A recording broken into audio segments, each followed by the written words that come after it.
10 second के अंदर नाक तोड़ दी, नाक तोड़ दिया, वो गिर गया, दूसरा जीत गया। तो हम ऐसे खेलते थे, कभी मेडल मिलता था, कभी डिस्क्वालीफाई होती थी। मैंने ज़िंदगी के अंदर, क्योंकि मैं कभी एक तो हारा नहीं स्कोरिंग कभी भी, जब स्कोरिंग वाली फाइट शुरू हुई तो बाहर ही हो जाता था। जो जब बोलता था रेफरी शिकागो यान साहब को, तो मैं सोचता था मुझे जिता दिया, और मैं फिर मुंबई में बीच पे घूमने चले आता था। सामने वाला तो नाक वाक पकड़ के पड़ा हुआ है। मुझे बहुत साल बाद पता लगा, दोस्त बोलते थे भाई तेरे को बाहर कर दिया टूर्नामेंट से। तो मैं बोलता था चलो मार पिट के तो नहीं आया हूँ, मार के आया हूँ ना, मेरे लिए वही मेडल होता था। तो मैंने ज़िंदगी के अंदर कभी कोई मेडल सर्टिफिकेट रखा ही नहीं, कभी भी। किसी ने बनाया, दोस्त को पकड़ाया, किसी को सर्टिफिकेट दिया, क्योंकि मैंने कभी इस्तेमाल ही नहीं किए। और एक वक्त ऐसा आया कि जो मेरा फेस है वही मेडल और सर्टिफिकेट बन गया। मुझे किसी को ये बताने की जरूरत ही नहीं पड़ी कि मैं ब्लैक बेल्ट ये हूँ, मैं चैंपियन हूँ। वो देखते पहचान लेते थे कि नहीं जो आप कह रहे हो वो हो। तो ये जो होता है ना, ये कॉन्फिडेंस, ये एक्सपीरियंस से आता है। और जब आप खूब खेलोगे आपके चेहरे से अपने आप लगेगा। इसलिए मेडल के पीछे मत भागो, एक दिन मेडल आपके पीछे पीछे भागेगा कि मुझे ले ले, गले में ले ले। समझ में आ गया? आप में से कितने बच्चे, लड़कियां ज़्यादा, मुझे बड़ी खुशी है आज लड़की हुआ है, कितनी लड़कियां बैडमिंटन खेलती हो, कितनी टेबल टेनिस खेलती हो, लूडो खेलती हो, कैरम बोर्ड खेलते हो ना सारे गेम। उसमें भी हारते हो, हारने के बाद रोते हो। तो कराटे में हारने के बाद क्यों रोते हो? ब्रूस ली के बच्चे हो सारे। ये भी बेटा स्पोर्ट्स है, इसमें तुम इसलिए रोते हो कि यदि लूडो का गेम खत्म हो गया तो दोबारा कहोगे चलो एक बारी और।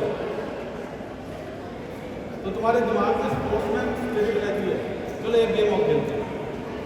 कराटे में तुम्हारे को होता है कि अभी मेरे साल के पता नहीं 6 महीने बाद मौका मिलेगा, यही होता है ना।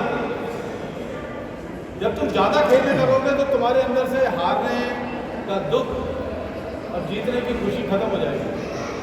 That will become a part and parcel of your life. इसलिए ज़्यादा खेलो, अपना डिस्ट्रिक्ट टूर्नामेंट, अपना स्टाइल टूर्नामेंट, अपना state tournament, individual tournament, as much as you play you can. तो इसलिए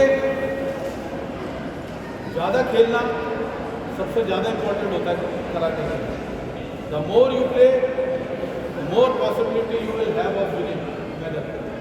less you will play, karate ऐसा होता है कई बार आप अच्छा खेल रहे हो, जीत रहे हो, आखिरी सेकंड में अच्छा भी हो जाते हो, पेनल्टी से भी हार जाते हो। ज़रूरी नहीं है कि आप अच्छे स्कोरिंग से की वजह से हारे हो। तो there are various factors, various reasons of your winning and defeat.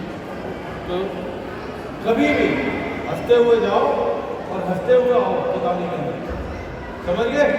I am very happy to see so many girls है। आज हमारा देश, मुझे बताने खुशी हो रही है, जब हम एशिया के अंदर के सबसे पहला मेडल जीते थे ना, तो हमारे देश की लड़की ने जीता था। और दूसरा, तीसरा और चौथा वो मेडल भी लड़कियों ने जीता था। इसके बाद लोगों ने थोड़ी सी करंट आया और उन्होंने कहा ये लड़कियाँ जीतती रहती हैं, देन हमारे boys will started winning match. तो आप लोग किसी से कम नहीं हो। मैं अपनी ट्रेनिंग के अंदर प्लेयर्स को यही बताता हूँ कि वर्ल्ड चैंपियन की भी 2 आँख हैं, आपकी भी 2 आँखें हैं, उसके भी 2 हाथ हैं, आपके भी 2 हाथ हैं, उसके भी 2 पैर हैं, आपके भी 2 पैर हैं, उसका भी एक हार्ट है, आपका भी एक हार्ट है। Okay, it's all about mind. आपको जीतने की कितना अच्छा है, ओके, आप कितना स्मार्टली खेलते हो, तो इसके ऊपर ध्यान दो। You have a good team of coaches here. आपके बिहार में बहुत अच्छे कोचेज भी हैं, एडमिनिस्ट्रेशन भी अच्छा चल रहा है, किसी चीज़ को कोई तकलीफ नहीं है। हमारी जो नेशनल फेडरेशन है कराटे की ऑर्गेनाइजेशन, वो भी प्लेयर को पूरा सपोर्ट करती है, पूरी हेल्प करती है, उसको एक्सपीरियंस के लिए, फाइनेंशियल एक्सपोजर के लिए, फाइनेंशियल हेल्प के लिए वर्ल्ड के बेस्ट कोचेज और वर्ल्ड चैंपियंस को लाके ट्रेनिंग कराने के लिए। तो आई होप कि आगे आने वाले समय में बिहार से अच्छे अच्छे प्लेयर निकलेंगे और नेशनली नहीं इंटरनेशनल लेवल पर मेडल जीतेंगे। So wish you all the best, all the success. Thank you very much. आप लोगों ने मेरी बातों को सुना।